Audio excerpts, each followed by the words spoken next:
right, we're here at the Scotty P podcast at Radio Coffee here in Austin, Texas. I got Kyvann Gonzales, right? Yeah. Kyvann Gonzales and Sean Pitts here. Sean Twisters, also known on Instagram. You guys are here for main character jiu-jitsu. Yeah, man. You guys flew in for the weekend, so it's tomorrow? Yeah, it should be tomorrow. Kyvann's announcing, and I just kind of tag along for all these because I train a B team while he's doing that. Heck yeah. Yeah, we trained at B team yesterday. Yeah. Man, that room's getting tougher and tougher, it seems like. Yeah, I feel like because I'm injured, I could only play spike ball. Yeah, I'm top of the food chain in the spike ball game. He got hurt immediately playing spike ball with a different injury than his jiu-jitsu injury. Yeah, so J-Rod's a spaz, dude. Like he just flipped into me for no reason. Who did? J-Rod. J-Rod? Yeah, Okay. like So we're he goes playing spike ball. It does like a 6-foot like dive roll into my thumb. And I can barely open doors. So he goes too hard at spike ball. Yeah. And he's not good. He's terrible. He's terrible. Yeah, I'm not saying any of these things. Kyvann's going to have to roll with J-Rod eventually. He's terrible. Yeah. And he's going to get mauled. And he was cartwheeling over me yesterday. I was like, Yeah. I saw you around. The first time I ever met J-Rod, I did not know him. He came to my school in New Jersey to teach a seminar. And he immediately flying triangled me. And then suffocated me from the triangle. He closed my nose and my mouth. I didn't know this person. He just almost put me out like that. Damn. Yeah, first time I interacted with J-Rod, I was rolling with Damien, and my girlfriend came with me to B team, and I hear her giggling. I look over, J-Rod's got her bent backwards over his knee. And I was like, dude, are we serious right now? Like, Yeah. is this for real? He's so funny. Unreal. He's so Yeah. funny. It's fucking J-Rod. Unreal. Oh, snap. Yeah, I was just watching that clip of him rolling M&R. His shit had me dying. Yeah. Did you see what, so you saw a roll? I don't know if I y'all saw a lot of it. So he does like a chest wrap, right? So he snaps you down a turtle, does a chest wrap, rolls you over, and then does like some High weird. He goes into high ground. So, Okay, so what the hell is that? Officer Grimy is That's a what I thought he guy. got. 100%, dude. He's the man, and he kind of came up with this system of this chest wrap system that goes in. He works a lot from crucifix from there. He can darce you in either direction. If you roll away, he darces you. If you roll towards him, he darces you. Or he goes to Yoko. Yeah, reversal Movado Yoko. But he came up, him and his brother, they train out of a gym, Wilson Bros in Boulder City, I think. Yep. And they just like pioneered this whole system. I've been using it a lot too. It's really effective. Really effective. I mean, it's real. J-Rod had both my arms trapped. I was like, what? Yeah, and they did to me again. And then the second time I realized, like, you can't hang out there. If you're like trying to think what it is too late, he's gonna wrap you up somehow. Jay's And it's a amazing problem at too, it. because if you sit out, like you kind of give them the position. That's what I did the first time. It's He like you chest just- wrapped me and I yeah. went to sit out, and then I was like, you just can't get turtled. Like, Yeah. that's really it. It's hard. dang it. He's probably they the get most it from everywhere. Yeah, he's probably the most. Grimy's like one of the most creative guys rolling right Yeah. now. He's coming up with every time I see him, he's got like 5 things I've never seen in my whole life. Holy snap. It's annoying because it's like he's so cool. Like you're like, And so don't he's be good calling at it high jiu-jitsu. ground, the position? Yeah. Has a great roll. Damien's gonna kill me. But there's a great roll on the B team Instagram of him choking Damien out with a darce from there. And Damien turns away from him, and he was kind of expecting that. So he's like in that position. As he turns around, he catches him in a crazy darce. It's really, really powerful. Dang it. And so I'm guessing that's what he was trying to do at the last main character, right? With that. Yeah. He was essentially just going to roll through. And I then, thought like that's just another a thing with him. Like it's such a creative idea. I know it's super annoying, and I can understand like the rule set, but like his argument's like it's 2 hooks and a seatbelt. it doesn't Like, define and it. no one's ever done that. You know what I mean? No. Like it's just such a creative thought They process. should have let it run. And Just they let let it run. 100%. I think Just Grimy to would have see it. finished him. Yeah, He's just to see it, man. Good from there. Yeah. So That's nuts. And like it was cool to see Eddie Bravo react to it. Like seeing it, I was like, dude, that's legit. You know, like why not? he had a crazy reversal Wafada first round of trials, at East Coast trials too. It's like shit. he's so, and he gets it from high ground. He goes to crucifix. I've been using it and reversal Wafada is the first. It's nuts. like limitlessly. I've been spamming that recently. Yeah. Yeah, I saw him at the last main character, and he definitely looks like he's starting to break into that next level. It's cool. Yeah. He's a tough. Him and I rolled a couple of months ago, and man, I don't know what. I'm a really unorthodox grappler. But that dude, I didn't know what was going on for like the whole match. Yeah. I was like, this is like really weird. Yeah. And I just kept getting tapped. I love that someone like that is getting the publicity because he's like like from what I gather, like he's not like some showman. He's just like is good at jiu-jitsu, and he's like clever, not looking to show up, not looking to make a name, but he is because of like how creative his jiu-jitsu is. That's what it's all about. You know what I mean? Like it's hard to watch these guys that are just really good athletes, like get the publicity because they win a lot, but then they're not really doing much jiu-jitsu. And him on the other end, like he's still winning, but like everything he does, you're like, what was that? Like, where did that, you know what I mean? That's the coolest thing ever, bro. Yeah. 100%. Especially like to be able to see something and come up with something new, right? He's like, well, it doesn't really say in the rules. And you're like, wait a second. That's what I mean. Like, that's awesome. Like, I thought that was so cool. And I remember commentating it.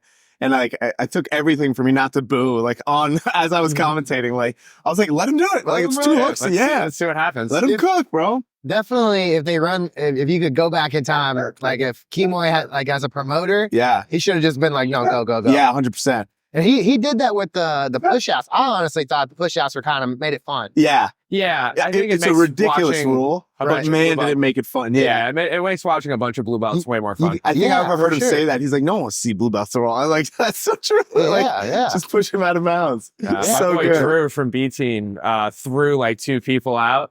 And it was like the most, and it's like as soon as he locked his hands, I was like, that guy's going flying. Like, I announced that Drew is so strong. He's such a good wrestler. Yeah. And I was like, that dude's going into orbit. And sure as shit, he just, I don't know if I can curse, but he threw him like over his shoulder. It was awesome. Yeah. fucking Drew.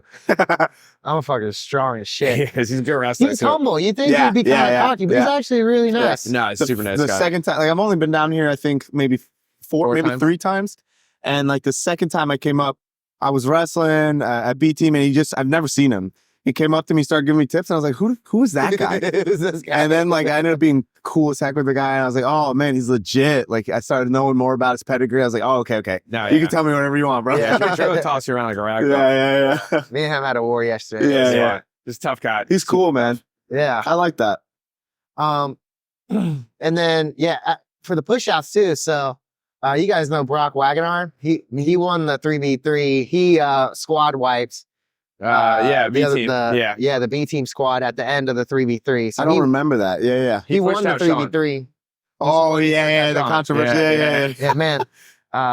He's a beast too. That whole team is really good. What's his name? Brock Wagner. Man, the kid, he's 16. Built like an Adonis. Yeah. He's beaten multiple of my blue and purple belts. Just runs through them. He's from Texas? Yeah, he trains I know he visits Checkmat. What's the Checkmat with the tackets? Brazilian Fight Factory? I know he visits there often, but he trains at another random school in the middle of nowhere and then visits there. But he goes to all the trials, wrecks people regularly. Like, he's the definition of the six, like, you might be a 30-year-old black belt. Yeah, the phenom 16-year-old. You're just like, what the? We have one of those at my gym too. That's like we bring them in to some fight black belts, and the black belts are always like, what the hell happens? Yeah. I did a podcast with Sean Applegate. Legend. Yeah. And one of his reels went super viral. He was saying how jiu-jitsu belts don't relate to skill. Yeah. And that the professional level is just way different because we have these teenagers that are just smoking. 100%. 100%. Yeah. We talk about this all the time. Yeah, we really do. Good, not have a belt. Yeah. You want to be as good as like at my gym, we all wear one color. We all wear black. We only do no-gi, so you don't even know belts. Yeah. So people come in all the time and they're like, dude, what belt does that guy? And it's like, does it matter? Like, how did your roll go? You know what I mean? Yeah. Like, I'm trying to make away with that whole idea, because I feel like it also sets this tone. When you see someone with a higher belt than you, you're like, all right, I got to be careful. Like, you know what I mean? Not everyone has that killer mindset to be like, oh, higher belt, I got to go harder. So I like taking that away. Some of my white belts don't even know that hierarchy. Like, they don't even know what it is. Right. So people come in, they just go hard. They don't care if you're a black belt, brown belt. Like, I think that's cool. Yeah. 100%. Yeah. The belt thing is funny. I saw someone get promoted to black belt yesterday or the other day, and he was, everyone wants to do a speech when they get their belt, but he's like, the only people that say belts don't matter are people who aren't that good or something. Oh, no. I disagree. Oh, no. And that's a shame. Yeah. I was just like, oh, dude, bad take. Yeah. But I was talking to Tori. She was asking me like, why is jiu-jitsu getting watered down? And obviously, I told her the main thing is just the business modification of it, right? For money. But that is essentially the colors in the belts, right? It's like before it was white and then black, and that was it, or white and then blue. That was the only 2 belts. And then for money reasons to attract more people, they added the whole belt system, the stripes. Yeah. Like to me, I honestly, obviously there might be some shitty no-gi schools out there, but from what I understand, just from training a lot in Ogi, it seems like the gi gets promoted faster because they got these stripes. And it's like every 4 to 6 months, someone's looking for a stripe. Yeah. I also think in the gi, it promotes knowledge promotions. Like, you know what I mean? Like he knows so much. He has all the answers. And I think that tends to get people like, oh, you know, this guy deserves his black belt. He knows every technique there is. He's watched every Danaher DVD ever. So here's his brown belt. Whereas like, I think in Nogi, it's like, well, did he get you or not? Like, you know, is he winning the positions? Is he getting out of positions? Like, it's not so much like how much they know. That might be part of it, is what I mean. Nikki talks about that a little bit when they're talking about belts, where it's like, how can Damian be a brown belt and he's ranked 4th in the world? It's unreal. And they were talking the same thing about like Nicky Rod, and it was like more like their belts are signified of how much knowledge you have, not how good you are. Right. So like that's like kind of a different way to look at it. Yeah. And their ability to teach, man. And your ability to teach, because that's a completely different skill. Oh, yeah, for sure. So I learned that the hard way when I first started instructing. I was like, oh, I actually don't know how to do anything. I just can kind of do stuff. I don't know how to explain anything. Right. Yeah. So I was in the Marine Corps, and I became a martial arts instructor through the Marine Corps. So I was teaching martial arts long before I was ever really good at jiu-jitsu. That's cool, man. You know, just like learning how to show a technique in front of people, use your words and be clear. And you know, it's funny, like just like you said, the teaching becomes a learning process in of itself, where like you teach something and then you realize like you skipped over important details, or you ever watch video back of you teaching? Oh no, man, that is a humbling experience. I did that for a long time because I was like, you know, I'm going to post my techniques on Instagram when I was like a brown belt, and I would go home, watch it. I was like, I'm not posting any of this. I was like, wow, I missed so much. Like, oh my God. But it made you, it's just like training or competing. Like you watch back the tape and you're like, dude, I don't know how to convey my point effectively in any way. So it helped me a lot, I think. Like the whole Reels thing, like really did help me teach better. I'll tell you, like I'm super flexible naturally. And I had to like totally change the way I taught, because I was like, a lot of people can't physically do the things that I can do. So I had to be like, how do I teach this if you can't put your legs over your head? You know, you can't just invert naturally every time. And that like was a really big learning experience of being like, all right, well, how would a 45-year-old guy with limited hip mobility be able to do this technique? And if I can't, well, maybe I shouldn't teach this tonight. Even basic stuff like hopping over to the far, like where you like put your head on the ground, hop your legs over. Dude, you would think it'd be super easy. Like, no, just hop your legs over. And they're like, what? Looking at you all funny. It's really not a blanket statement. Not everybody can do that stuff, dude. So like I taught for a while at a room where I had 70 people in every class. And that was really eye-opening. Like, I'm good. All right, let's just do this very simple movement. And it was like half the class couldn't do it. And I'd be like, what is going on? Then I was like, I gotta break that move down in half and then in half again, you know? So I've done some seminars where I taught like just basic leg lock stuff. And so one of the basic ones that our coach has us do all the time, he calls it ready, set, go. But it's like someone's done a seated guard. You put your hand on the mat, you grab their foot, lift it to your hip, slide into ashi, and finish a straight ankle. And for me, it's like so monotonous. I hate doing it. He's like 10 ready, set, goes. And I'm just like, okay, do it. Boom, boom, boom. Oh, you like drilling it? He just has us drill it. And it's pretty regular, like 10, 20, multiple times a week. And I go to teach it. And to me, it's like, don't worry, guys, this is super basic. We'll get to the good stuff as soon as we just get this movement to warm our hips up. Dude, everyone's lost. Everyone's like, wait, where did I put the foot? Well, it's ashi. You guys are sliding into ashi. You can also argue like when people say like the basic, it's like, if it's basic, can you hit it like all the time? You know what I mean? Like if you can drill it, cool. But like, could you hit it live? If you can't hit it live, like how basic is that move really? Well, do you know what I mean? I do candlesticks is like a warm up that Damien has us do. It's when someone stands in your armpits and then you just go to ashi on both sides of their legs. It's a great ab workout, Mike. What do you call it? Candlestick. I never heard it called that. Why is it called candlestick? I don't know. Okay, cool. I had a guy. I got it showed to me by this Brazilian guy named Monero in San Francisco. This dude had you do it for like 6 minutes at the beginning of it. This guy's abs started at the bottom of his eyelids and went straight down. It was like he was shredded. But now we still have it. But it's like it's funny because I'm like, all right, guys, like candlesticks, you know, for 3 minutes, and then I'm turning around and I'm like, wow, no one, there's like 4 people that are doing it right. And I'm like, oh man, I got to show you guys how to get an Ashe. I forgot that's not, not everybody knows how to do that so well. Yeah. So how do you guys feel about, and just for the audience, in case I don't know, you run the B team in Jersey? So I'm an assistant coach at the B team in New Jersey. I teach Tuesdays and Thursdays, and then I like fill in at other random classes. I always see you at B team. Yeah, I mean, I'm here very often. I train directly under a guy named Andrew Vandell, who's Nicky Ryan's first black belt. Oh shit. He's very, very good. Came up in the DVS system early on, and then was like very, very good friends with Damien. So I train under him and Damien, and then I fly out to Texas as often as I can. Yeah. I stayed for about 6 weeks in October and November, and now I'm back out here, and I'll be back again in a month. So yeah, I mean, I live 2 or 3 hours away, and I feel like you're here more than me. And then Kyvann, you run your own gym. I do, yeah. I run Bodega Jiu Jitsu out of Maplewood, New Jersey. I think your saying is "Don't be a bum." Don't be a bum. That's my personal saying, but yeah. It's a try not to make it our motto, but it's tough. Kind of Kyvann will text you and he's like, "You work out today?" And I'm like, "No, I worked out the last 6 days." And you're like, "Don't be a bum." I'm like, "Wow, man, I'm 1 day ahead of you." Yeah, you're not getting better. People are getting better. And I'm like, "God, you're so annoying." But then I'm like at the gym, like, he better not text me. Yeah. I had to like tone back on it because we just hit a year in January. Yeah, thanks, man. I'm really happy about it.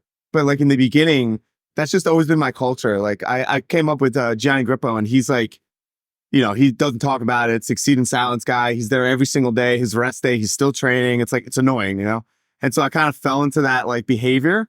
I was like, I'm going to open a gym and that's going to be my mindset. Go hard. And I lost like a couple students. They're like, I don't think this is for me. Like, cause they'd miss like, they'd come like 4 days a week, which is a lot for like a guy who's just like training. Yeah. And I'd be like, dude, where were you Tuesday? Like, what's going on, bro? Like, you know what I mean? Like, what a bum, dude. Like, were you with your family? Like, you know what I mean? I had to like really tone that back. Like, you haven't toned it back with me. Yeah. Well, every time I see a family, he's like, you guys are not training. He's like a B team, dude. Like, get in the gym, bro. I'm training. Yeah. I've changed you. Yeah, you have had a huge impact on how much I train and how I train. So yeah, I had to tone it back. And it's like now I know whose buttons I can push and not. You know what I mean? Yeah. The thing with me is, if you say you want to do something, I'm gonna be on top of you. Yeah. Like if you're like, hey, this is a hobby, like, dude, cool. Now I understand. Like, just come. I'm here to teach you. We'll make you better no matter what. But if you're like, bro, I want to compete. I want to do it. Just know I'm gonna be on top of you, man. I'm in the gym. It's not like I'm not doing it. You know? Yeah. Hell yeah. So your gym in Bodega Jiu Jitsu. Yeah. Oh, you're talking about the intensity thing too. Yeah, dude. I do this. I have the same problems in my gym. It's like, you want to be like, come on guys, we can do this. You want to be the best. This is how we be the best. We're not even doing half the shit the other teams are doing. And then you're like, the B team class, the new wave classes, they're like 2 hours. Yeah. 2 hours. Yeah. Dude, I can't get my guys I got an hour 10. Yeah. If I start getting over an hour 10, I start losing everybody. Yeah. So it's like, there's that one in me is like, dude, I have so much to teach you guys. I want to teach y'all for an hour. Yeah. And then we still got to get in these positional rounds. And then y'all want to free roll. Yeah. So you have to, but you can't just take all the time. Because people are just like, 8 o'clock, 9 o'clock rolls around. They're like, for sure. Yeah, we gotta go home. I think B team has like a special formula though. You know what I mean? Because like everyone in that room wants to be better and has the time to be better. There's not, at least from what I've seen, there's not many people with families. There's not many people that are going to be a hobbyist in there. Yeah, you know? So regular. So it's a different formula. Yeah. It's definitely, it's funny. Every time you go in there, there's athletes and then like, essentially like a bunch of weirdos, right? Yeah, like, you got to be a little bit of a psycho to want to be in that room. I mean, nobody normal person wakes up and it's like, I'm going to fight Nicky Rod today. Yeah. You know what I mean? You got to be like kind of crazy. Yeah. But I mean, at our gym, it's, we're pretty lucky where we come from another gym that they just roll all the time. So like we usually get our training in and then we're rolling until like 10 most nights. Yeah. So they do like an hour and a half. And like my instructor, Andrew's motto is like, the gym is for you guys. We'll keep the doors open as long as we want to roll. As long as people are rolling, like we don't care. So a lot of like that. Tuesdays and Thursdays, my classes especially, like, I come out here, I get the stuff from the guys, I bring it back. I run my class similar. I do things a little bit different with some games that I use and other stuff that I got from Kyvann. But we do 8-minute rounds instead of 10. And that's like, when visitors come in, they're always like, 8 minutes is a long time. And I'm like, wait till you go to Texas. It's way worse. At least Ethan hasn't been mounting you for the last 7 minutes. Yeah. You know? The B team, man, they definitely turned the room, and it seems like almost like a sink or swim type vibe. Yeah. And the only people left are these savages. I was like, dude, I was drilling with an 18-year-old. Sure. To me, he looked like just a regular fucking another guy here. And dude, he beat the brakes off. Like, It's unreal. I should have taken note. Well, one, the first thing I noticed was that he was picking up on things in the move that I wasn't aware of. Really, he was wait. He was like, "You're kind of stepping around me. That leaves you open for throws. You should probably step inside my stance." And I was like, "You're like, sure, buddy." Well, I mean, I was like, "Well, that makes a lot of sense." How old are you again? How long are you? And heartbreaking. And I should have noticed too, because then Nicky Rod was kind of like he was like this, like leaning up against the wall, and they kept giving the kid tips. He's like, "You need to be doing it more like this." And I should have let me know that if Nicky Rod's helping this kid out, this kid is something. And I could already tell he like was big old meat cloppers for hands. You know, super dense muscle. And then we did the 411 rounds. And dude, it was like, you know, I know how to escape 411 is don't let him control the second leg. Right? But you know, I'm not going to immediately, as soon as we go, burst out, right? So I'm kind of just like, all right, let's go. Dude, he's like, pulls the second leg. That's yours now. I was like, oh, shit, dude. Well, I live here. I live here. Yeah, that's yours and now. then I try to keep him in 411, and dude, he's an 18-year-old. Dude, so he's like, does the splits. I'm like trying to, dude. And it's just, and he's like, I've been wrestling an 18-year-old. I just now started training here. And I'm just like, cool, dude. Yeah. Well, I need to, so there goes my hopes for being amazing at this sport. I'm like so glad I'm finally old enough to be in Masters for that exact reason. I'm like, thank God, I don't want to roll with anybody. How old are you? 32. 32? Last week. So I was like, thank God, no more. Now I just have to deal with like guys that are on so much TRT that it's like you fail a drug test shaking their hand. Other than that, like, I'm, at least they're not young kids. Right. The for the Masters thing, it sucks that it's 35 for ADCC. ADCC. I thought that was such a strategic move by them. I thought it was good because they're like forcing people to be like, I'm not gonna do it, and they're like 30s and up. Like, I just won't do it. Like, dude, if you're 31 and you are not on steroids, I don't know how you could do. Like, I don't know. I'm like, I'm gonna break down. I watched one of the black belt rounds, and I'm like, no thanks, I'm okay. Like, I just got collar tied into the ICU. I'm fine. It's real.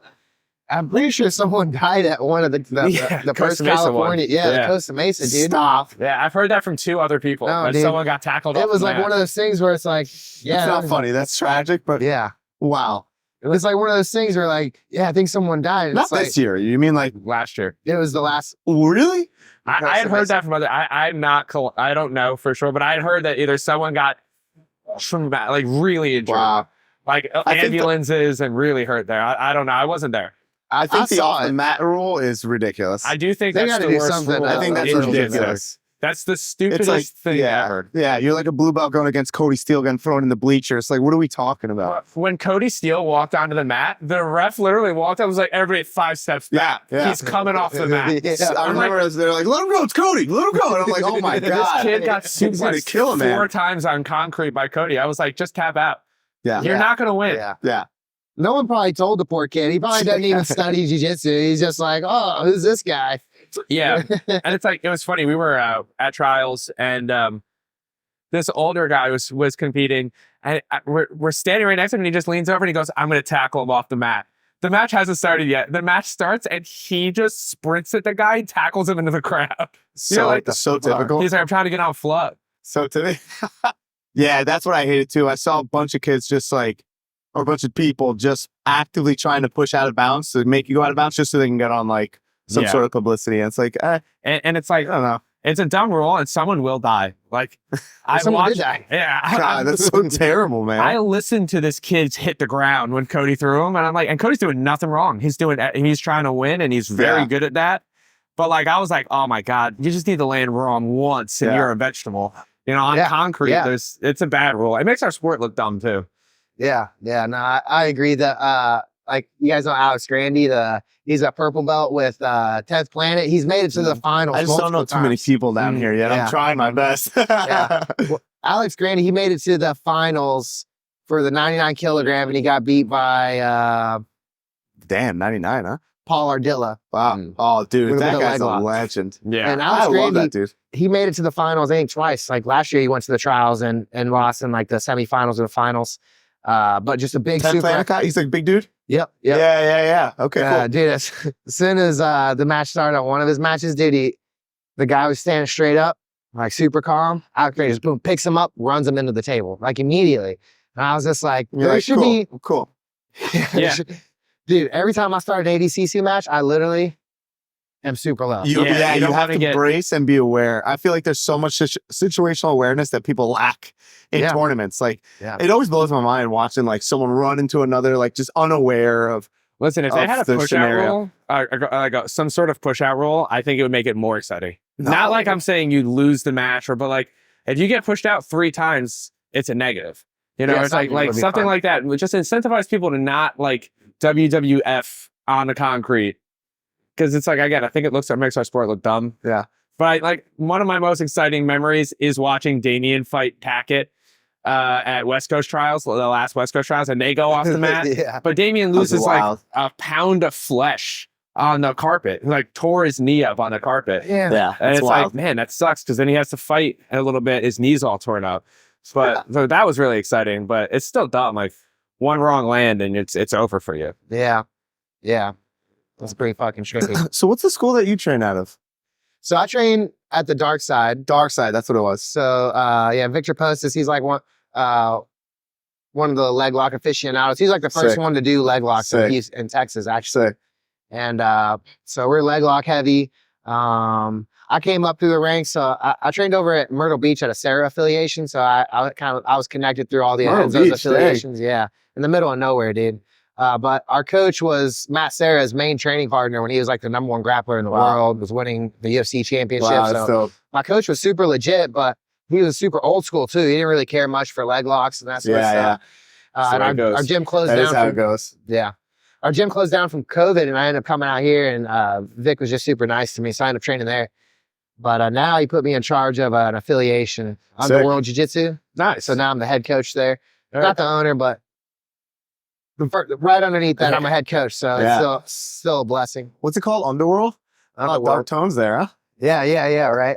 Dude, the Dark Side. So it's called the Dark Side. We have a Hydra, like a skull with octopus tentacles. Dude, I swear people think I'm a Nazi sometimes. Yeah, dude. I was like, there's some demonic vibe there. Yeah. They're like, so what is that? What does that mean? I could tell, dude, I've had some social justice warriors. Like, double check. Oh, no.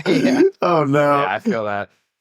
So also, something I definitely wanted to talk to you guys about, because you guys are into it too, the new ecological process that's going around these days. And I'm a huge fan too. So I've actually had some consultations with Greg Souders.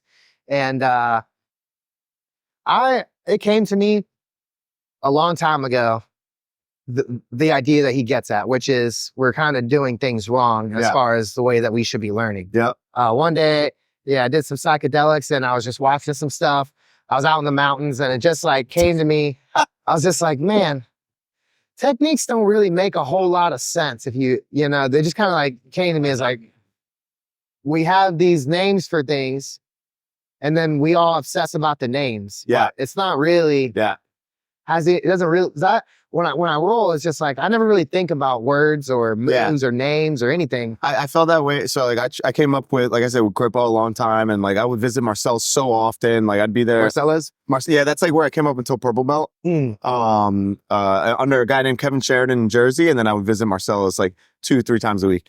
And I just remember single leg X. And then like the Danaher team came in there like Ashigarami. I was like, oh, it must be a different move. And I just remember that being the moment. I was like, wait, that's single leg X. And they're like, absolutely not. That's Ashigarami. And I'm like, what is going on? Is this real? And I remember that like as a purple belt being my first like, oh, we just make stuff up.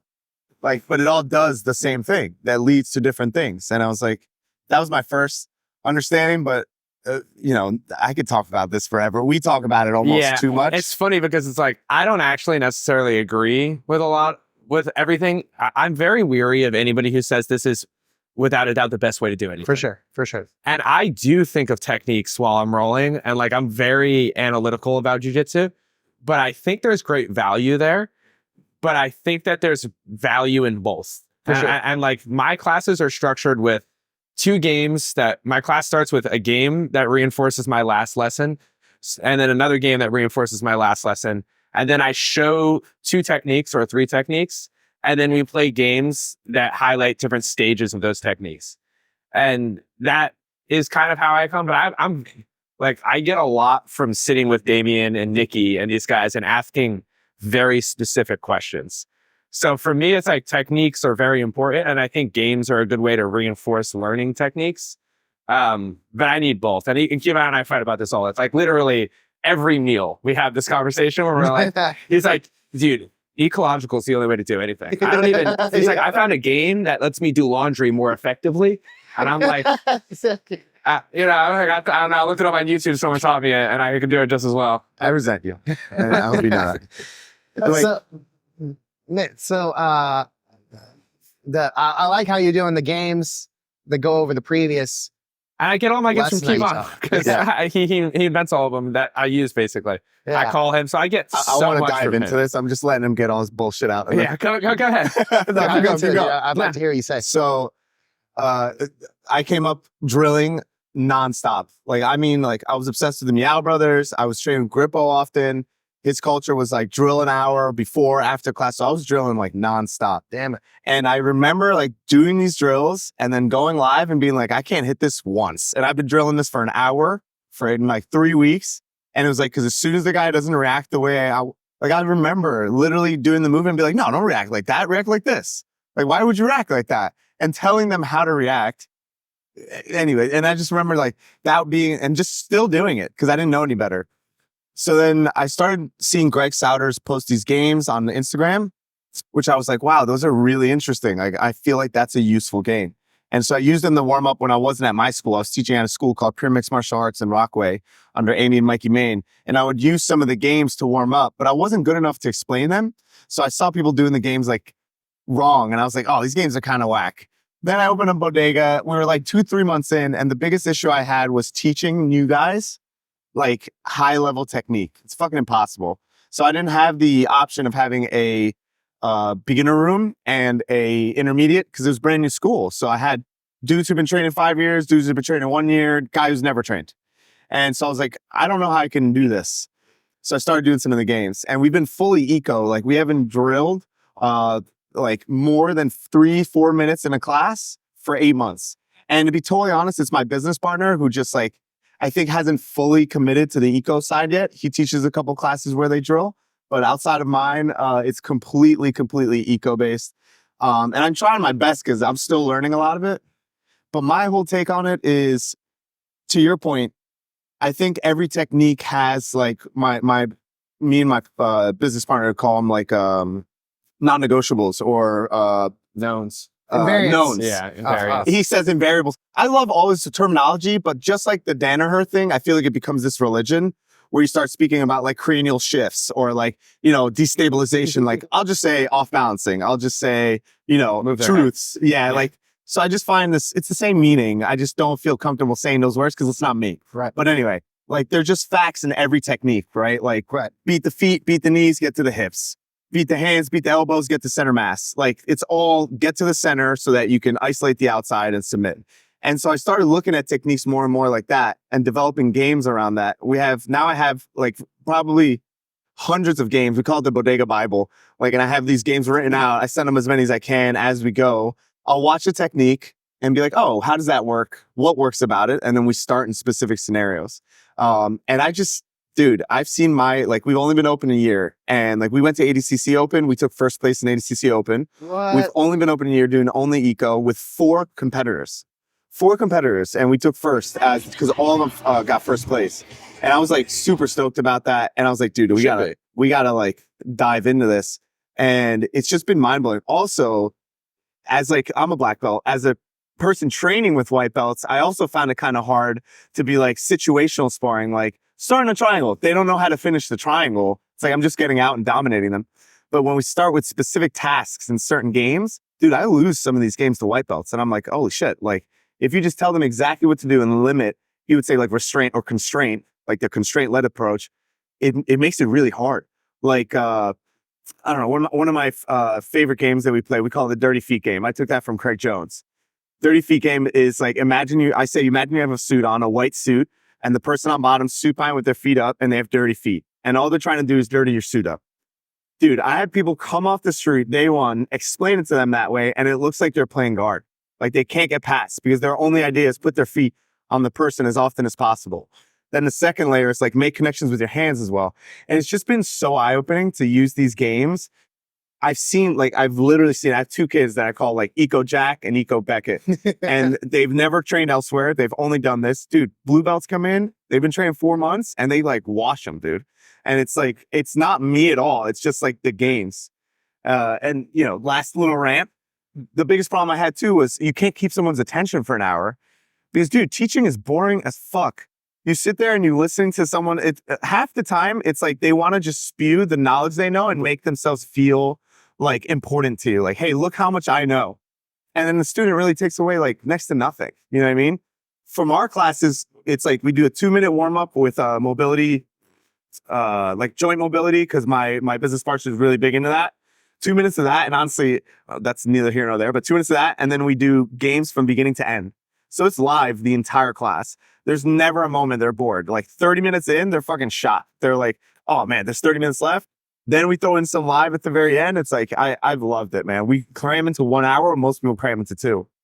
Yeah, and I go to Bodega and I train with Kyvann, and I get a lot out of it too. And again, I think, for the record, I think Greg is very, very smart guy. I like a lot of the stuff that he's done. I have never said a bad word in seriousness about Greg or Standard or the approach. I just, me, the way that I learn, I actually wouldn't learn very well in that environment. Yeah. Like, and you know that from being such a good friend of mine. Like, I disagree. I know you do. I totally disagree. But he's just, I'm very he's one of these like oriented. Yeah. I'm a very detail oriented person, and I think about that a lot. That's the bullshit, though. I ask for it's not though. Here's my thought. Like, dude, Nicky Rod is a great example of someone who does very well. But bro, like, you know, it's not taken away from him. He's learning every day, and he shows technique. But when he's going live, it's the macro. It's not the micro with him. Like, he just knows what he needs to control. Win the inside position. You know what I mean? Don't let the feet on me. Don't let the hands on me. Have more hands on them. Head position. He's, in my opinion, when you watch him roll, someone like J-Rod too, you don't see them going like, all right, let me spam this move over and over. Like, they're like, let me win this position first. And then, you know what I mean? Yeah, go ahead. Sorry. Well, I've watched the standard jiu-jitsu guys compete multiple times. Yeah.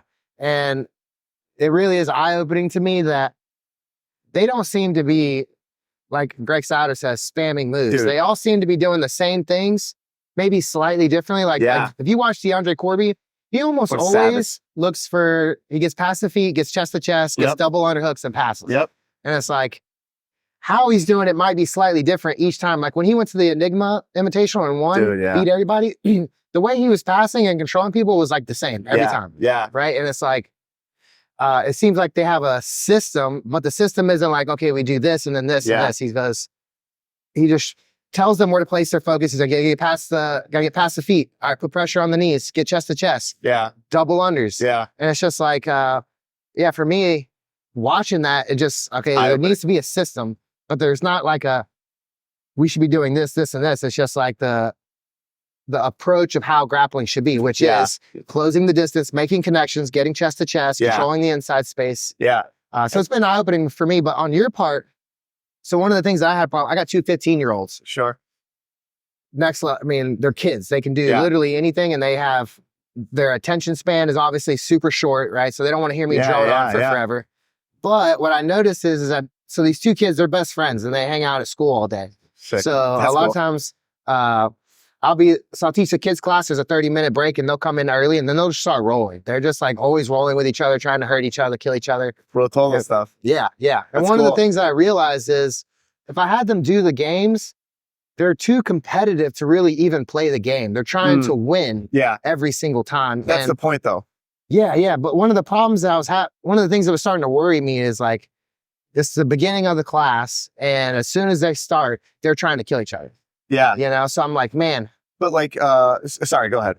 So for me, I just kind of wanted like, I'd rather them get a little warm before they immediately are like, I've got to win this game. Yeah. And so I like I started drilling just to get them moving first before they did the game. Yeah.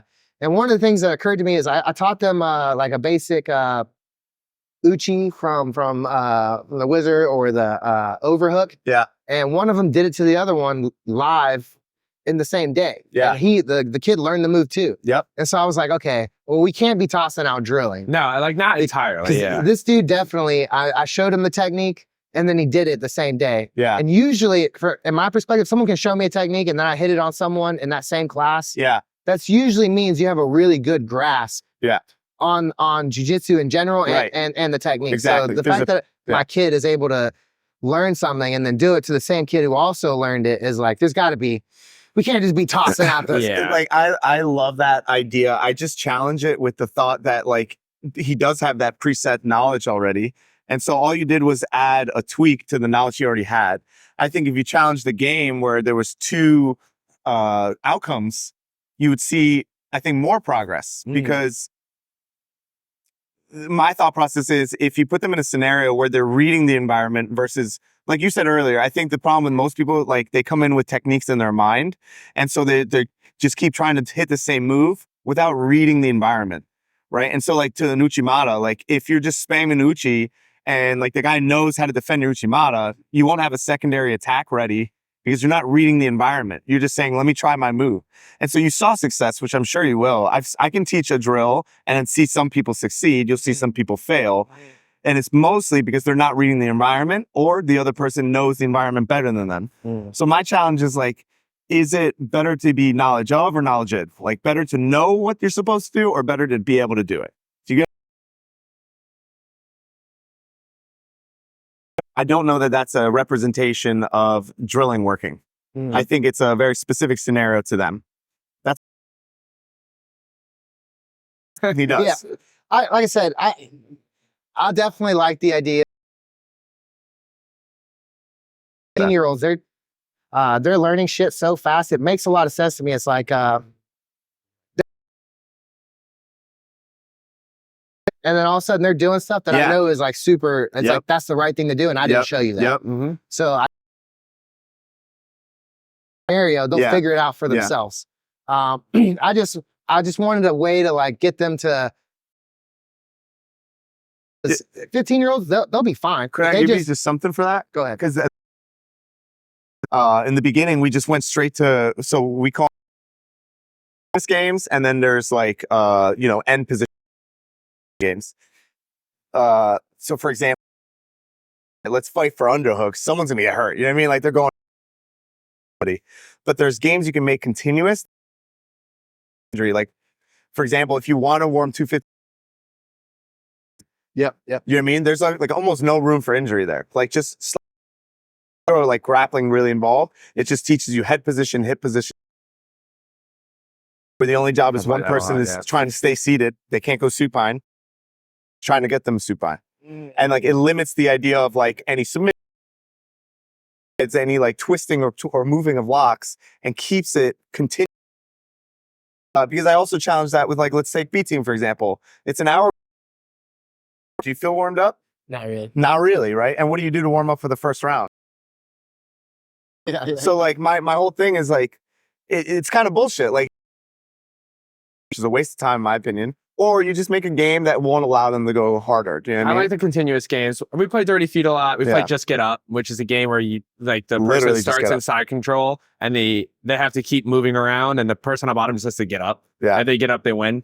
And that's a good no submission, low risk of injury game. So like, because I totally get that. Yeah. No. And it makes sense. It's about restraining it so much that they can't injure themselves, but keep it moving. If it's a win condition too, like win condition meaning like if you get this, you win. That's I also think what creates a little bit more of that tension or that where there's like no way to win. It's like, oh, we just keep moving. You know what I mean? Yeah. Like that I think will help a lot. That makes a lot of sense. I think I want to definitely start incorporating that. Yeah. It's funny how like just in that idea, I'm kind of already like seeing how because of my lack of knowledge, I was kind of shunning it a little bit. Like, man, well, dude, that's how I feel. Yeah, but as I start to learn more and more, a lot of value there. What I'll say too, like I'm still, I would say like I'm like a purple belt in the eco world. Like I'm getting there. Like when I started, everything I did was, so like to Greg's point, it's unfortunate that Greg's in a scenario where everyone just wants to like attack him because it is a very controversial point. And so he comes off kind of aggro, right? Because like he's always an aggro person. He's a little aggro, but on top of him being a little like aggressive, everybody's being aggressive to him. Yeah. And so like our first interaction, he was very like aggro to me. And then our second interaction, he was like, oh wait, he's trying to learn from me. And it was like a 180, like it was just the nicest, like, dude, I love the guy. Like I really do. Nice to me. Yeah, but like he's never been mean to me, but just like his interactions are like, oh, I don't want to be shit on right now. You know what I mean? And then he stopped. So anyway, what I was gonna say in the beginning, I had the same like that same process. Dude, this isn't working, dude. This isn't working. And then I came to him, he's like, well, why are you doing it that way? Do this. And you're like, oh shit. And then it just kept happening. Like I just kept going back, listening to his podcast. It corrected my current thought process and it just went down that road. And there's still times with certain techniques or things where I'm like, man, how do I show that technique? And then Greg's challenge is like, well, why do you want him to learn that technique? I'm like, oh, dude, because it's fucking cool. You know what I mean? Like, it's a cool move. And he's like, yeah, but where does it end up? And I was like, that's true. Like, it's just about, like, how do you get to that outcome versus, like, the way you got to the outcome? You know, and that's been really eye-opening for me. Like, let's just say I really wanted to show a K-guard to the back. And he's like, you're just trying to get him to the back? Like, why do you need the K-guard? And I'm like, oh, that's fucking true. Like, I just want them to get to the back. Like, do you know what I mean? Just a thought process. Yeah. Again, I learned jiu-jitsu differently. Yeah. So like I enjoy when someone does something and I don't know what to do next, I text Damien or one of the guys that I know. I'm like, hey, how do you react when someone reacts like this? And they're like, oh, I would do this. And then I think about the next time if I get that reaction, I always used to say like jiu-jitsu, so the guy who wins is typically the guy who has the most answers. Yeah. So when they give you a problem, you're like, oh, I could solve that. And I could solve that and that and that. And then I submit them. I try to make my jiu-jitsu, especially in the gi and stuff, like as complicated as possible. So I confuse my opponent and I just know how to react because they're not there often. Dude, my skin is crawling. Like we had this conversation all the time and I couldn't fucking disagree more. It eats away at me. It eats away at me. Cause like the problem with this is this top down. I think I have a problem with hierarchies. I think that's really what it is. It's this top down knowledge. Like, I don't know the answer. Let me ask the God. Let me ask this dude. And I'm like, dude, fuck out of here, bro. It's like down. It should be like from the bottom up. Like, why didn't it work? Why was he able to do this? What's the truth happening? You know, I don't mean to get fat. We talk about this a lot. So just know it's a heated debate. Yeah. But like, dude, it bothers me just so much. It is not a fucking knowledge. It's not an answer. I know shit, dude. But I promise I could pass a motherfucker. You know what I mean? Yeah. And it's just the knowledge of like, get your feet off me, get your hands off me, get the center mass, and I'm gonna win. Do you know what I mean? Anyway. I'm gonna stop coming at you personally because I love this fucking guy, but this is just, it's such a heated debate. I met a world-class brown belt when I was a blue belt, and he was a doctor and he had to do his residency in Myrtle Beach, but he came from Cobrina's. Sick. And he was like Cobrina's number one guy. Cobrina, so he was like, dude, he literally opened my mind to what jiu-jitsu is. Yeah. He was like on another level. Yeah. And I would ask him, his name is Rayhan Musalib. Okay. World-class black Dude, I know Rayhan well, bro. Are you kidding me? Yeah. Because he trained at Gonzales. Legend, bro. You kidding me? The kid's a savage. Yeah. He hasn't been on the scene so much anymore. Well, he's like... Dude, legit doctor. Yeah. I think he's focused on his doctor work. So I noticed he went off Instagram. Do you know Rayhan? Joe, he was like killing it at brown belt. Yeah. Anyway, what were you saying? So he came and trained with me and he took me under his belt. Like I would literally go to his house at 8 a.m. in the morning and train before morning class because he had, doctor shit to do. And then I would go to morning class. And I would ask him because he was so good. I literally couldn't do anything. He was like doing magical shit to me. I'd never seen like boloing from positions I never even knew were possible. And I would ask him questions and he would just be like, he just wouldn't give me the answer. He'd just be like, if I tell you you're not figuring it out for yourself. Yeah. He's like, if I rob you of figuring it out from yourself, then what's going to happen when I can't answer the question for you? He's like, you just need to figure it out for yourself. Yeah. And as, you know, it's like depressing because you're like, well, I can't stop anything you're doing to me. My biggest analogy for that too, which may not, like, Sean always shits on my analogies, and I think he has a point that sometimes they're kind of far-fetched. But this one resonates with me a lot. It's like, if I teach you like 2 + 2 and then 3 + 3 and then 6 + 6, you memorize all those answers. And then you get to a fucking, a diner and you need change for 3.17. You're like, I don't know that answer, right? It's like, because you memorized your techniques, but you didn't actually learn math. So, you know what I mean? So the rebuttal to this is, and then you've literally been in the room when I'm like talking to them. It's like, I'm not like, what is the answer? I'm like, when I asked Nikki how to stop something, he doesn't just tell me how to do it. He tells me why that move is working on me. Yeah. And so it's not like he's like, well, that move only works if your knee points in this direction. So you should do your best to make sure your knee points towards the ceiling. That way this move doesn't work. My that argument way. there is that it's not a technique. Like, he's telling you the truth. Like, well, it only works if I do that. He's not saying put your foot here, then there, then do this, then do that. Yeah, well, that's how we learn a lot of I mean? stuff. That's how Damien teaches a lot of stuff too. I know, He's because like, he wants to be eco so bad. The issue is this, and this. They tell you the problem, not just the answer. They're like, this is why this is happening to you. You need to make sure that this isn't being controlled so that you can do this. So it's not like I only know. I'm like, oh no, it does not compute. I can't figure anything out myself. Okay, so here's a broader question that I would like to hear both y'all's answers on. Okay, so how do y'all feel about like questions in martial arts in general, right? So like, I come from the military is where I first started learning martial arts. Yeah. I got a lot of like the old school vibes where it's like, you don't really ask questions because it's kind of like rude. It's like the instructor is like, dude, I'm literally teaching all these people. You want me to stop what I'm doing to help just you? Kind of thing. And so it's like, you know, don't ask questions, at least until you've tried it for yourself. You know, it's like, I don't act this way, but I think it in my head sometimes where it's like an instructor's showing the move.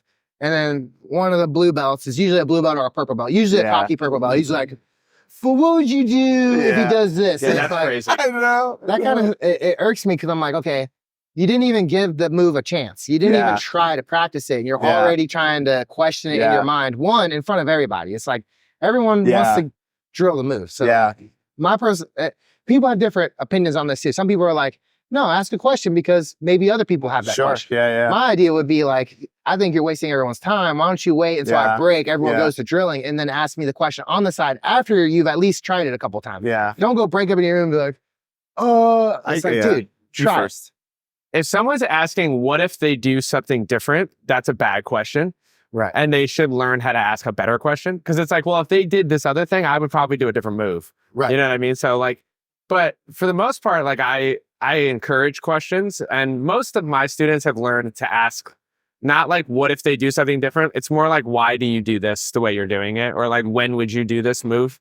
So like, but I don't necessarily like questions in front of the whole class, but like, I don't mind them if someone has that question. I'm a big, like, ask me whatever you need to ask me. And I'm here. I'm answering questions in other people's schools. Like, I'm teaching, I give everything away. So like, you ask me a jiu-jitsu question at any point and I'm usually cool with it. Yeah. So I have two train of thought. My first thought is, again, it's from the top down thing. Like, if you ask a question, there's so many times where the instructor doesn't know the answer and you see them just make it up on the fly, which I think is so ridiculous and detrimental. They just don't want to look bad in front of people. That's one. And then the second part is like, again, it kind of only happens when you're teaching the information process, like when you're just teaching technique. In my classes, because if there's no room for a question, like, there isn't how do I do it? There's never a how. Like that was my biggest takeaway from Greg was it's always like teaching where to put something, where to do something, why, what, when, but you never teach them how. So the question is never like, what if this happens in my class? It's almost always like a question about the game. Like, can I do this? Can I do that? They learn it through the game. Like there is no drilling and trying to analyze it. Half the time they'll be like, does this work? And I'll be like, did it work? Did you get to the result? And they'll be like, no. I'm like, it doesn't work for you, dude. Like, it didn't work. You know what I mean? Like, so like, that's my thought process. Because when I was a brown belt, people would ask, and I would literally be like, well, Ryan Hall, or well, Danaher, or well, and I would just regurgitate what they said, did this and this, and then the guy would go and do something else that would work. And I'd be like, ooh, that was weird. there were so many instances where I was taught something as a rule that like is not a rule. Like it's so Damien talked about one with crossing your feet on the arm bar. Yeah. Crossing your feet on the back, I think, is another one. Yeah. Like there's just so many scenarios, like not getting up from certain guards because of like danger of triangles and stuff. Like X guard, they used to tell you like be really careful with how you stand up because of triangles. Yeah. Yeah, and it's like, dude, all those are not rules anymore. You know what I mean? Yeah, it's because you have the knowledge to not do those. You know, you have the answer to So, what happens if somebody does the counter. Here's my other argument to this, right? Like, was the knowledge just there to begin with? Yeah, but could you have gotten it in a more efficient manner? No. Yes. No, because it emerged. Yeah, but then I learned it, and then you were making the mistake. And I'm like, Kyvann, here's a better way to do that. I hear you. That's always my argument. I just don't want to go down this road anymore. We could go on all day. I think we could really go on all day. And I would love to go on all day with you guys, but I don't want to take up all y'all's time. So I just want to ask a couple quick questions and then we'll cut it. So first question, is jiu-jitsu a fight? I would like to hear y'all's opinions. Yeah. Like, sorry, go ahead. You go first. No, it's not a fight. Not a fight. No, because you're not getting punched or kicked. So you think super fight's a little silly? I think it's a super match. Yeah, super match. It's a sport. We're doing a sport. Okay. Don't get me wrong. It translates well to combat, but there's a lot of guys that I could absolutely demolish in a jiu-jitsu match that would kick my ass in a fight. Right. So it's like, so out of respect to the fighters, you think, I think it's more of a match? I think it's more of a match. And that's how I've always looked at it. If I'm competing, I'm always like, I'm competing or I have a match. I'm never like, got a big fight this weekend. Yeah. Yeah. So I think it's unfortunate that the way we compete, it is definitely not a fight. Like it's a sport. But when I trained under Andy, I don't know if you know Andy Main. Andy Main was like this legendary fighter, and he's the one who gave me my black belt. And every time, he's very good at jiu-jitsu. His little brother's even better. But every time he would teach, he would go, just be aware, like if you were in a fight, this could happen here, like this could happen there. And it was just this IQ of that. So I try to teach that way too. So I try to keep the fight in jiu-jitsu. Yeah. But when you go to compete, it's not a fight at all. It's intense. It's super intense. And you could get very hurt. Yeah. And like if you're an ADCC, you could die. Yeah. But it's not a fight. Like you could argue that boxing's not a fight either. Yeah, that's my point. Yeah. So I'll give you my quick perspective on it. So when someone asks me, sometimes they'll put the label fighter on me. They're like, oh, so you're a fighter. And I usually say, I try. I'm not saying this is just out of respect. It's like, I'm not a fighter. Yeah. I've fought in a cage before. Sure. I used to do MMA. I'm probably going to take another one this year. Hell yeah. But I try not to be like, I'm a fighter. Yeah, that's just weird to me. Of course. I try to tell them I'm a coach. I teach. I try to fight, but I wouldn't say I'm a fighter. But if some bum is like, oh, jiu-jitsu is not a fight, blah, blah, blah. Sure. I'm like, well, if we got into a fight, I would kill you. Yeah. 100%. Yeah. Two, if me and you got into a fight, I would not throw a strike and you would still feel like you were in a fight. Yeah. I pick you up and drop you on your head. You ain't telling people, this dude jiu-jitsu'd me. No, you're like, no, you beat my ass. I think you can fight using jiu-jitsu, but it inherently is not a fight. Yeah. I think you put yourself in positions where you could always inflict damage with little striking knowledge with jiu-jitsu. Yeah. I like that question. That's a good one. Yeah, it's a good one, right? Next question. Which is the better position? Mount or back? Back. You guys think back? Absolutely. Wait, for a fight or for...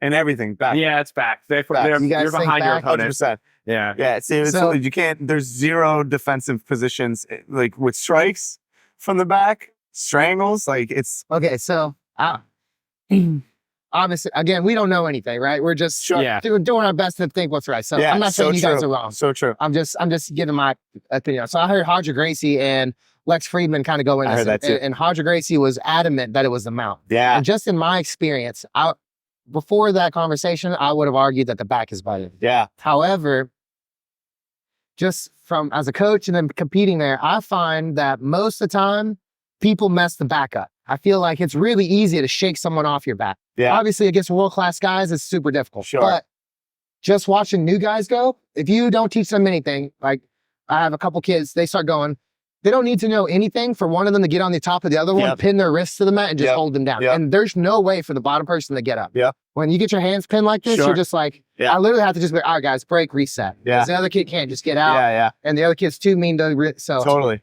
But on the back, I point. consistently watch one, you have to teach them what the back is. Yeah. Right. So in of itself, you can't get to the back unless someone shows you what it was. Sure. So then I show them what the back is. And even then, without showing the other kid how to get out, they get out. Yeah. They know, like they can intuitively kind of like, well, I can use the mat to kind of shake this fool off or roll and then get, because one of the number one mistakes I see white and blue belts make, even purple belts, is the chair sit. They go to chair sit and the other one uses the momentum and gets to the knees and now you're on the side. Yeah. And so just from my experience, I think that mount is like, it's hard to master because you're on top of someone. And if you're not, you know, a legit master at it, it's really easy for someone to use their weight to just like be super spazzy and maybe knock you That's a great point. That's very good. I find when I get to mount, I can get to the back. And a lot of times when someone's escaping my back, I want to get back to mount. Yeah. I think they're very closely related. I'll say, if you and I are doing jiu-jitsu and I've mounted you, you are now in the safest position of my jiu-jitsu. Yeah, I was going to say, it also depends no-gi though. Yeah, that's a good point. And gi, it's a lot if I'm going to choke. Yeah, I think in the gi, which I think also is mostly Roger's perspective. Hodger, you're right. Hodger Gracie, sorry. You know, I'm Brazilian, dog. The gi is more dangerous. Dude, way more dangerous. Like, I would take the mountain gi all day. No, I would take back mount. Yeah? The bow and arrow? I feel like, dude, the bow and arrow is sick. I'm going to cut someone's head off with that. For sure. But dude, like, putting your hand in that collar is a real threat from mount. Like, their hands immediately move. Whereas I think in no-gi, like, they could just sit here, you know? Right. I'll tell you. I think it matters. Before I started training with the B team guys full time, my back was so bad. And now in my head, if I take someone's back, the match is 100% over. Yeah. Like, they have changed the way that I look. Like, they simplified what I do from the back to the point where, like, Simplified. You see that? Yeah. I can simplified. You see that? Yeah. He doesn't even know. I didn't discover it myself, put it that way. You see that? Simplified. Someone taught it to me. I like that. You see, you're falling into my traps. Yeah. So they taught me with moves how to be way more effective from the back. See, backtracking, baby. I see you. Oh, shit. All right. So last question, and then we'll call it a day. What would be y'all's advice for, because you guys are both coaches. You guys are in the scene of jiu-jitsu. So what would be your advice to someone who's, maybe they've been a student for a long time, they're in jiu-jitsu, but they're looking to make that transition to being a coach or maybe running some classes? What would be y'all's advice to them to take that like leadership role and being that coach? Yeah. Subscribe to Submeta and watch how Lachlan teaches stuff. And then understand the key details that he highlights when he teaches his moves. I don't know, from an instructor, I watch a lot of other people teach stuff, and then I kind of combine the things that stick out. Yeah. So I do watch a lot of Lachlan. Lachlan's my favorite instructor to watch. He's the best. I think Submeta is the greatest. I genuinely think Submeta is the greatest training resource in the world. Damn. Like, and it's only $30 a month. He's sponsored by I'm not sponsored by that. Yeah, I've literally never even met Lachlan. Use discount code SHOP. I'm just saying, I think it's for $30 a month, if I was like a broke white or blue belt, or if I was just starting to coach and I wanted to see how a world-class coach described his moves, kind of went through his set, like the way that he teaches stuff, I would probably do that. And then I would just record my classes and watch them back, like Kyvann was saying. I think that's really, really helpful. Yeah. What about you? I think my thing I see with a lot of people going into coaching is that you need to realize most people don't give a shit how good you are. It's really not so much about showing people how good you are. It's about caring about the people that you're teaching. Great advice. Yeah. And I think that's such a big deal because like I'm not at a point yet where I have to get instructors, but like I'd rather have an instructor who really cares about my students and seeing them get better versus just showing them how good he is. So I think that's one part. It's like, make sure you're in it for the right reason. I think a big problem with coaches is they don't give a fuck about coach. They just want to like show what they know versus like make people better. Right. And that's, I think, a big deal. And then the second thing is don't think you know everything. Like that was my biggest like, hurdle. Because I used to like, dude, I was studying like probably as much as Sean, everything, like the Danaher DVDs, a lot. And so like someone would have an answer and I'd be like, I have every response for that. And it's like, but can you do them? No. Like, but I know it works. Yeah. I know it works. So like now I use a lot less of definitives when I teach. I'd be like, this might work. Try this. Like it depends on your body type. If you have, just don't think you know everything. So the two things is like, make sure you care. Like make sure you care about the person you're teaching. Like have a good heart there. And then also don't think you know everything. Like always be studying, you know? And one more thing, if you're coaching and your guys are competing, try to show up if you can. Yeah. I didn't have that until I was a brown belt. Yeah. No one showed up ever. I always competed with no one in my corner. Yeah. And let me tell you how bad that sucks. Yeah. It's hard. And now as I competed and I text my instructor, I was like, hey, it's my first competition in like 4 years. He had something else going on and just canceled all his plans. Not that you have to do that. Yeah. But having him in my corner was like, this is amazing. Like I felt, and then like I ended up doing really well in that competition. It's the first time I ever got advice while I was in a match from somebody that wasn't like my girlfriend at the time, or like, you know, it was like, they just feel like I'm not in this alone. And I think that makes I'm at every competition that I can be at for my students. If I can be there, I'm there. To add to that too, just I think also you have to be really careful with deterring people. Like if a kid is really passionate about something, sometimes they can be annoying as an instructor. Like you'd be like, that kid's fucking annoying. Like he's a white belt. And like you really have to like hone in their energy and like keep their passion going, you know, like direct them in the right way instead of deterring it. Like, dude, stop doing that. Stop doing this. Like, you know, I've found that I have a lot of young kids who come through that are like, we're in a pretty posh neighborhood, like pretty granola. And so like these kids like, didn't have too many struggles. And so it's been hard, but I've learned to like encourage instead of discourage. That's a big deal. Yeah. I got a 15-year-old. Yeah. His favorite thing is to just be different. Like he wants to, doesn't really want to listen. Kind of hard to tell him anything. Sure. You know, always trolling me one way or another. I'm like, hey, roll light with this person. And then he's like picking him up and stuff. He's like, is this cool? I'm like, yeah. Or like, has an ear pod in while or something. Yeah. Oh, dude, That's hilarious. that would irk me. No, I'm gonna do that. You know, I literally recorded it and I was like, Helio Gracie would be rolling over his screen right now. Yeah. But it's like, you know, I have to find that balance. It's like, I don't want to be this kid's parent where I'm like, hey, take that out. Hey, do this. Hey, do that. Hey, why? Like, if I start teaching, almost always, he's going to go grab a drink of water. Yeah. And it's like, obviously, I want the kid to pay attention. And I want to help him develop focus. But at the same time, you know, it's like, I'm not going to be his parent running him around, but you need to be doing this. And the one time he gets to escape from all that. Yeah. So I try to find the balance of like, hey, dude, help me out, bro. Put your ear pod up when I can. But then some days I'm like, is it really a big of a deal? Yeah. Keep your ear pod in, dude, whatever. I think also too with like, I mean, not at all to change the structure of anything, but just something that I was starting to do that helped me move towards eco is like, I think a common format is teach the move, drill it, come back, teach the move, drill it.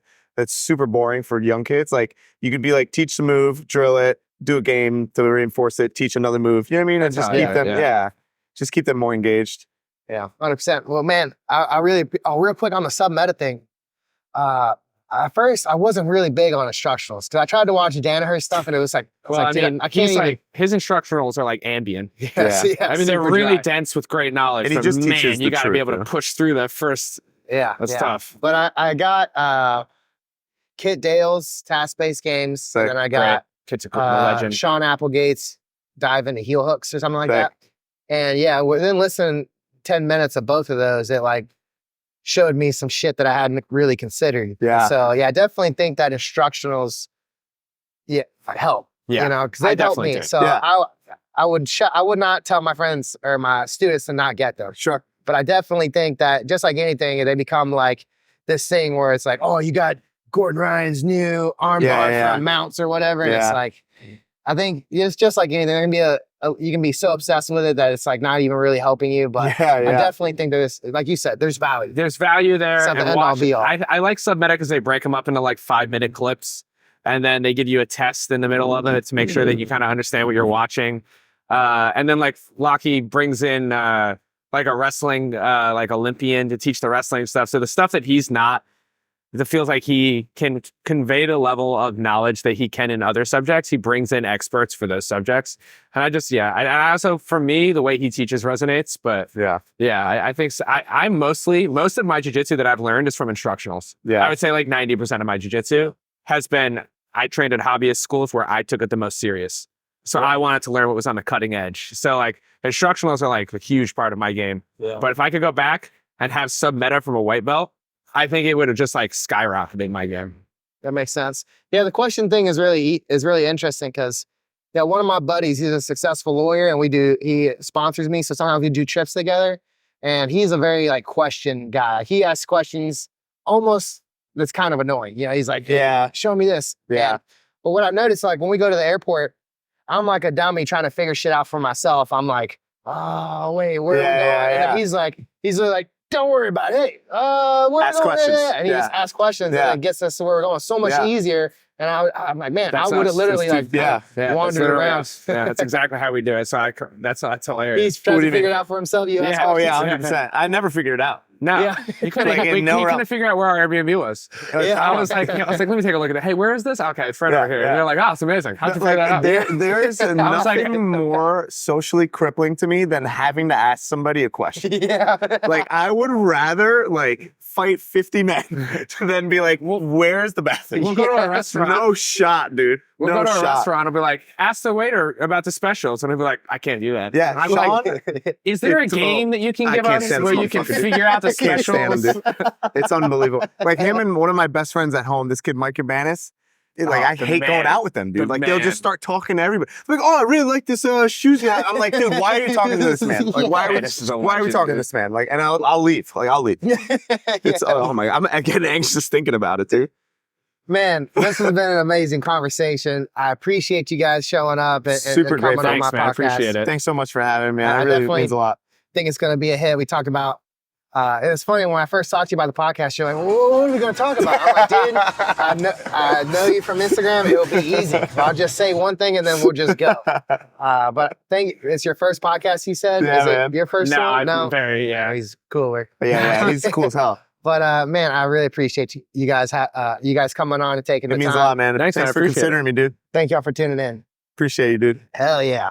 awesome. Appreciate you guys. Thanks, man. Hey, I got a small gift for y'all Whoa. for taking the time. It's not the biggest thing I'm already in, though. in the world.